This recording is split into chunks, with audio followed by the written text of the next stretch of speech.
শুভ দুপুর বন্ধুরা, কেমন আছো? আশা করি সবাই ভালো আছো। এই তো আমি রান্না বাড়া বসাইছি দুপুরে। তো চলো তোমাদের সাথে শেয়ার করবো আজকে কি কি বানাবো। আমি এখানে আছে কাতলা মাছ, আমি বানাবো চাল কুমড়া দিয়ে ঝোল। আর এখানে ভাত বসিয়ে দিয়েছি একদিকে, এদিকে মাছটি ভাজা করছি। কিন্তু আমি মাছের ঝোলের জন্য চাল কুমড়া কেটে নিয়েছি। আর এখানে আছে বেগুন, কাঁচা লঙ্কা আর পেঁয়াজ, তেল পাতুরি হবে।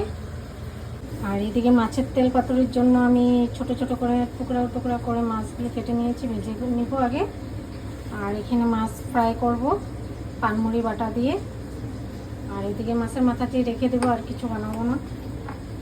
এদিকে আমি চাল কুমড়ার তরকারিটা বসিয়ে দিয়েছি।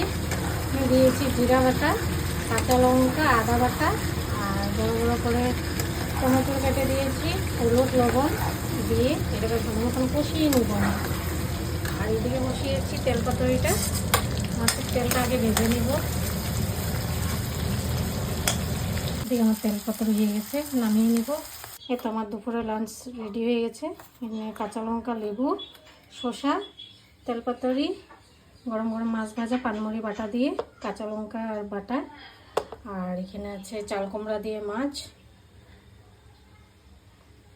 আমাদের ভিডিওটা কেমন লেগেছে কমেন্ট করে জানাবে। ভালো লাগলে একটা লাইক শেয়ার করে দেবে। Bye bye.